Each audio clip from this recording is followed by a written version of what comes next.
Hey guys, it's Becky. I am back with another process video. Today we are going to be using some Maggie Holmes. A lot of it is going to be scraps, but I am going to use one piece of Willow Lake for my background. It's more of the subtle side, the B side if you will. As you can see right there in the top right hand corner, I'm also going to be using a sketch by Stuck Sketches, Laura Whitaker. This was from that PDF that she had put out. So I am going to use this sketch, but I'm going to kind of flip it on its side a little bit. Right here on one of these papers, there was a bunch of tags on the back. I thought I would use one or two, and then I kind of veer away from that idea. But then in the end, I kind of go back to the idea. Right here, I'm going to go ahead and just prep a couple of them, semi-prep a couple of them. Now on these ones, I did not do put hole reinforcers on them, because it was already there, kind of. You can see I'm punching it out, but I don't like the way this thing punches, and I did not want to get my Tim Holtz die out, so there you go. I'm going to go ahead and pull my photos out. Now, as you can see, that's already bordered in a pink. It's because I've tried to scrap these photos before, and it went terribly. I didn't like it, so I just ripped it apart, and actually, I don't think I actually finished that layout. But what I did have together, I just ripped apart, and now I'm going to go ahead and try it again. So I am going to use this kind of a pinky peach colored paper that has the foliage on it, and I'm going to do the ripped part down at the bottom, and a strip is going to go up at the top. Right here I'm cutting off the pink that I had bordered on that photo, and then I also pulled it off of that smaller photo as well. This is going to be my title. It's Bittersweet. I'm trying to find something I can back it on. Right here I just have it on a piece of parchment paper so I could move it around the layout a little bit.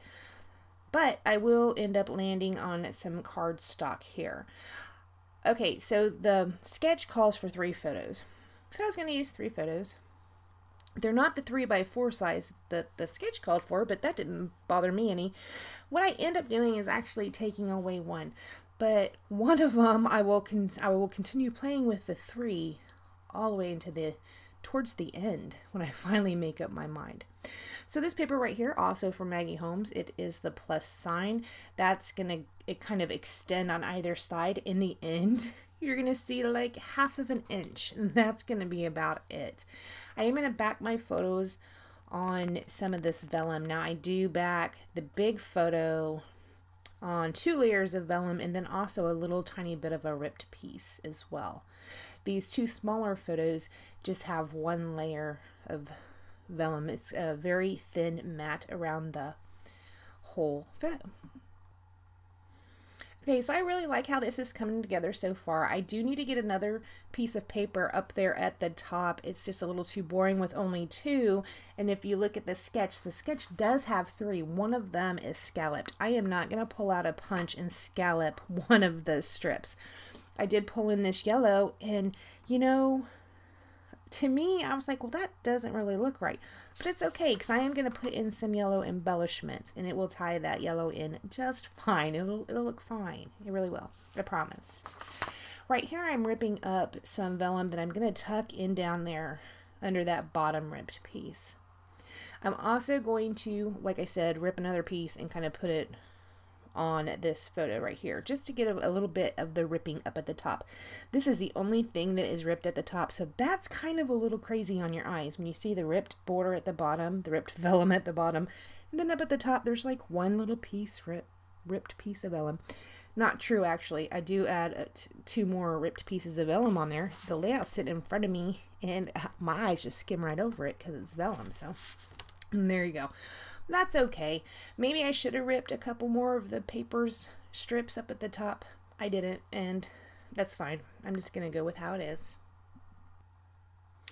Okay, so these are photos of BJ and Marissa, his uncles Butch and Barney, and his Aunt Barbara. Now, BJ's dad wasn't really in his life after he turned about 5.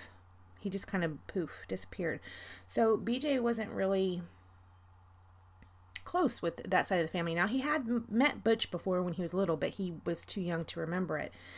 But When BJ was about 18, I found him. I found his dad and, you know, gave BJ his contact information, and they kind of stayed in touch a little bit. His dad wasn't really good at keeping in touch or being a dad, whatever, but he did pass away in June. So this is the first time that BJ, that he can remember, he was able to meet two of his uncles and then his aunt. Unfortunately, it was because his father passed away, but I mean, that's just life, I guess. That's why I called the title is Bittersweet. Now, I originally had the title Bittersweet Family Meeting or something like that, and I just thought it was a bit too long. Even the title, the way I end up putting it on the page, not 100% completely in love with it. I'm probably not going to change it because I did also do quite a bit of journaling down at the bottom. I typed it up on my computer and put it in a very small font. I think almost like a 7-point font. I'm not really sure. What I'm doing right there is changing whatever I'm watching on my iPad. So here's where I go ahead. Oh, well, maybe I can tie these in down here. That's not what the sketch calls for, but I don't care. I'm going to try and do that. It didn't work. I am going to settle with just that one big photo and then this one over there on the left-hand side. The one that's directly underneath the photo, that's the one that's going to go away. Here's where I'm going to go ahead and rip up some more of that vellum and tuck it in. Those were the two tucked pieces. I said, oh wait, there is more ripped vellum up at the, vellum up at the top. Sorry guys, I just had a coughing fit. Again, these fall allergies are still here. They came a little bit early this year, and it's just like, oh my word, maybe that means fall's going to be coming a little bit early. I don't want to perpetuate any stereotypes or anything, but my favorite thing about fall is the pumpkin spice lattes. Now, I get like 1 or 2 of them, you know, a year, so I always wait till fall to do that. So there you go. My favorite thing about fall, other than Thanksgiving. I do like Thanksgiving because I'm an eater, if you didn't know that. Alright, so here's where I'm playing around with different backgrounds for this title, and I am going to try it on vellum, and it's like, nah, that's not going to work. What I end up putting it on is some kind of a cream colored cardstock, and it's the same cardstock that I used to do my journaling on. It's not the exact right color cream, like what is the off-white of some of the Maggie Holmes papers, but it works. It works. See how it kind of, I don't know. That might not have been the best way. That might not have been the best alpha for it, but it's there and it's done, so I'm going with it. That's the base of my page, so I'm going to go ahead and pull out embellishments and shop those around. This little sucker is not going to work. Actually, it's a big sucker. It's a big flower from the new Maggie Holmes. And when I had first got these, I did not realize this. They're actually on foam. It's like printed sticker on top of foam. I thought it was chipboard, and it wasn't. The one that comes in 6x12, I think it's double-sided 6x12. It is not chipboard. It is a sticker on a foam. It's really cool. I like to squeeze them. That's what I'm doing right here, and if you can hear that noise, sorry. This one I am going to shop around a little bit, and it does end up making it in the end. I really wanted that house to be on there because family, I didn't get the family in the title, so I thought house might fit in the place of family. It's not going to end up making it either, but you can see it sitting over there on the right. I also wanted to pull in a little more yellow. Then again, you know, the house is yellow. That one right there that says You Are Loved also has a yellow frame, so that gives me a little bit more yellow as well. I know it was really confusing when I put that yellow piece of paper on there, and it's like, I don't understand. It ended up working out. I was just using Maggie Holmes scraps, and I tend to like all of them together, so, you know, whatevs. I did pull out several of the glitter hearts. I just have them sitting on some parchment paper. I'm going to put those down here in a little bit. I'm going to go through some of my embellishments and see what I might like. See, here's where I get that tag back in there. And I'm like, oh, well, that looks pretty good, right? So I'm going to put some twine through it, and I have another piece of paper. I don't know if it's a full sheet or if it is a scrap. I'm not really sure, but I do have another piece of paper with that same tag in it. So I'm going to find it and cut it out and put it on the opposite side of the layout to kind of tie that in a little bit better.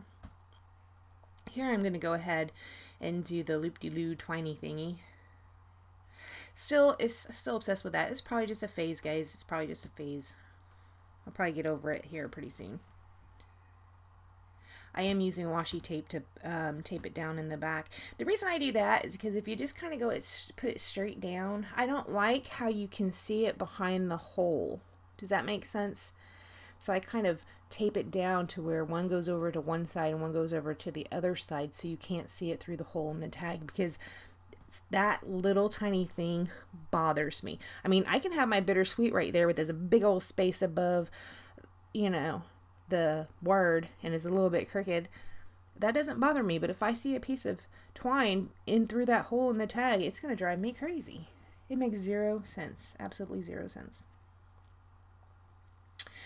Right here I'm going to take another piece of that tag, and I kind of ripped it, keeping in with the ripping down at the bottom, and I'm going to kind of put some of that twine behind that. It's not even twine, it's crochet thread with a it's kind of cream colored with a gold thread going through it. Kind of tape it on there on the back of that card, and that ripped off piece of tag, and I put it down there at the bottom.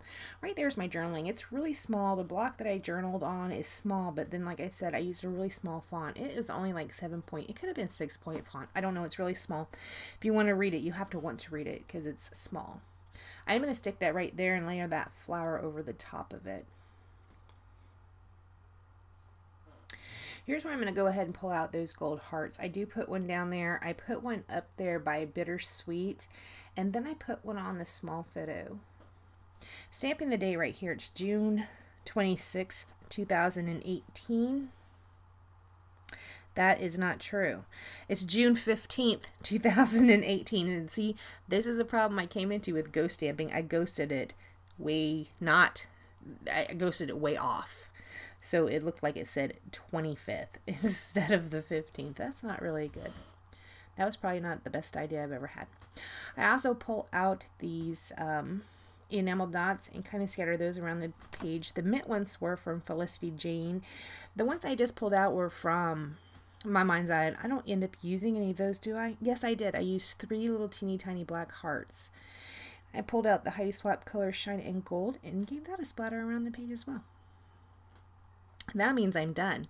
90% of the time, that means I'm done. So after I do that, I don't do anything else to this layout. I want to thank you so much for joining me. Please like, comment, and subscribe, and I will see you next time. Bye, guys.